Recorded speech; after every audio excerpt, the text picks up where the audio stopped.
کہ وہ past and closed transaction کے زمرے میں آ کر وہ فائنلٹی اٹین کر گئی محترم نواز شریف صاحب کی نااہلی، تاحیات نااہلی۔ اب اگر کوئی ایک طریقہ تھا اس کو دور کرنے کا، کیونکہ وہ تو الیکشن ایکٹ کی 2017 کی جو ترمیم تھی وہ تو سانے آ گئی، تابع آ گئی اس پریکٹس اینڈ پروسیجر ایکٹ کے وہ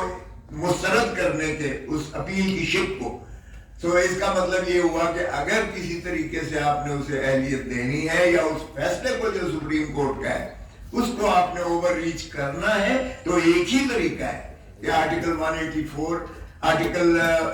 96 میں F1 میں 90 F1 میں آپ ترمیم کیجئے گا کہ جو 1C جو 1F کیا ہے کہ جو صادق اور امین نہیں ہوگا وہ تاحیات اس کو نااہل کیا گیا، وہاں آپ ترمیم بھلے کر لیجئے گا کہ اس کی میعاد پرووائیڈڈ کر کے کہ میعاد اس کی 5 سال ہوگی۔ آپ کو آئین ترمیم کرنا پڑے گا، صرف ایک ہی طریقہ،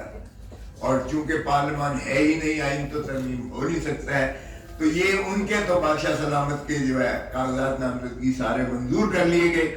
اور ہمارے کسی امیدوار کے ابھی تک جو ہے اعلان نہیں کیے گئے، اور کل جو آخری تاریخ ہے اس پر بھی دیکھیے گا کہ کس قسم یہ پاکستان کی تاریخ کی بدترین پری پول ریگنگ ہے، اور اس سوشل میڈیا کے زمانہ میں یہ کیا سمجھتے ہیں کہ دنیا جو ہے اس کو بالکل نظر انداز کر کے دیکھ نہیں رہی ہے، سبھی دیکھ رہے ہیں۔ سو اگر آپ نے یہی فیصلہ طے کر کے آئے ہو لندن پلان کے مطابق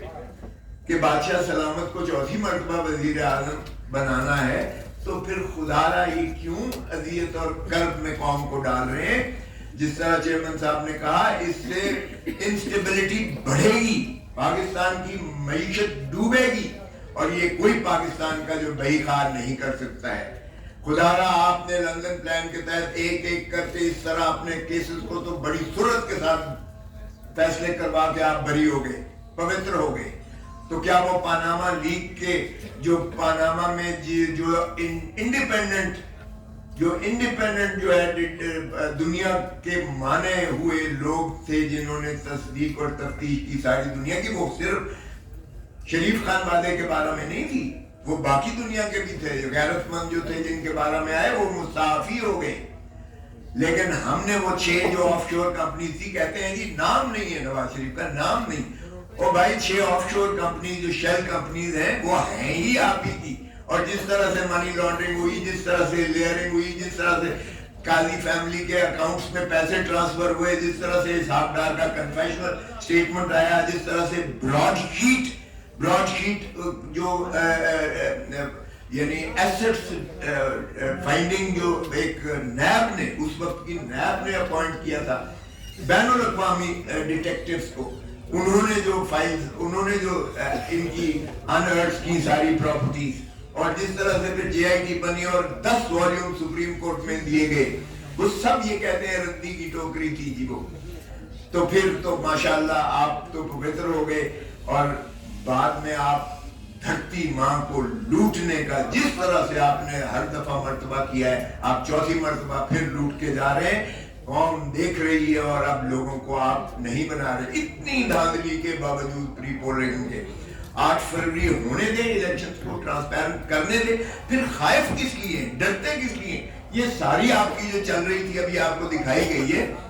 بلے کے نشان کو کیا آپ چاہتے ہیں کہ دیکھیں پاکستان، ہندوستان اور بنگلہ دیش میں یہ کیوں کر سمبل رکھا گیا ہے؟ یورپ میں تو سمبل نہیں ہے کیونکہ وہاں سب ایجوکیٹڈ ہے، یہاں ہماری جو ان ایجوکیٹڈ ہیں، جو لکھنا پڑھنا بھی نہیں دیکھ سکتے، وہ نشان پر ہی ووٹ دیتے ہیں۔ تو آپ پاکستان کے غریب آدمی کو، کسان کو، مزدور کو، دہقان کو، ایک محنت کش کو آپ اس کے بنیادی حق سے محروم کرتے ہیں جب آپ سمبل کو ہٹا دیتے ہیں۔ اور یہ خوش نہ ہو، کل کو شیر کی باری آ سکتی ہے، پرسوں تیر کی باری آ سکتی ہے، تو یہ کب تک کھیل تماشا آپ کرتے رہیں گے، ملک کی جمہوریت کے ساتھ کھلواڑ کرتے رہیں گے؟ اسد اللہ صاحب نے اپنے نوٹ میں نوٹ میں لکھا کہ 47 سے ہم جو کھلواڑ کر رہے ہیں اس ملک کی جمہوریت کے ساتھ، کسی کو پھانسی دے دیتے ہیں، کسی کو تاحیات نائل کرتے ہیں، کسی کو آج ہم نے پابند سلاسل کیا ہوا ہے، یہ جمہوریت کا مذاق اڑانے کے مترادف ہے، اور اب جو کچھ ہو رہا ہے یہ جمہوریت کا جنازہ نکالنے کے مترادف ہے۔ خدا را ہوش کے ناخن لیں اور ملک کو آگے چلنے دیں، تاکہ ملک جو ہے عوام کا ہے۔ عوام ہی کی ریاست کو اگر دیکھیں تو ریاست وجود میں ہی تبھی آتی ہے جب آپ الیکشنز کروا کے ان کے نمائندوں کو ان کی حق حکمرانی، اللہ تعالیٰ کی حاکمیت اعلیٰ کتابیں دے دیں۔ جب تک آپ ملکیت عوام کو ان کے مسائل ان کی حکمرانی پر نہیں دیں گے، تب تک جو ہے آپ کا ملک آگے نہیں بڑھ سکتا ہے۔ اور پھر آیا آرٹیکل 5 میں لکھا گیا کہ وفاداری آئے عوام کے ساتھ اور تابعداری آئین کے ساتھ، یہ لازم کر دی گئی ہے ہر پاکستانی پر، چاہے وہ چیف جسٹس آف پاکستان ہو، چاہے وہ فوج کا سربراہ ہو، چاہے وہ کوئی بھی ہو، صدر ہو یا سو تابعداری اور وفاداری عوام اور آئین کے ساتھ ہے۔ تو اس کو ملحوظ رکھتے ہوئے الیکشنز کو فیئر اینڈ فری ہونے دیں، تبھی ہمارا مملکت جو ہے وہ انشاءاللہ ترقی کر پائے گی۔ Thank you. کھوسا صاحب یہ بتائیے گا کہ یہ جو الیکشن کمیشن میں آر او کا معاملہ عوام کا چیلنج کیا سپریم کورٹ میں، ہم یہ دیکھتے ہیں، قوم یہ دیکھ رہی ہے کہ سندھ کے چیف الیکشن کو تبدیل کر دیا ایک جماعت کے اعتراض کے اوپر ایم کے، جبکہ یہاں پر ایک آر او کا معاملہ تھا، اس کا تبدیل بھی کیا جا سکتا، اس کو چیلنج کرنے سے کیا پیغام دیا جا رہا ہے؟ دیکھیں یہ تو آپ کے سامنے ہے کہ اس وقت جو آر او ہیں، ریٹرننگ آفیسر ہیں، ڈپٹی کمشنر اور اسسٹنٹ کمشنر یا اے ڈی سی جیز ہیں ایڈمنسٹریٹو ہائرارکی میں، ان کے تو جس طرح سے شاہ محمود قریشی کو جب سپریم کورٹ نے بیل لی تو ان کو جس طرح سے دھکے دیے گئے، وہ دراصل شاہ محمود قریشی کو دھکے نہیں دیے گئے، وہ سپریم کورٹ کو دھکے دیے گئے۔ سپریم کورٹ کے حکم کی تذلیل اور تضحیق کی گئی ہے، اور ایک ڈپٹی کمشنر جو ہے اسلام آباد وہ اس کا ڈیٹینشن آرڈر کر رہا ہے، 5 maintenance of public order ordnance. صرف اس کا نہیں،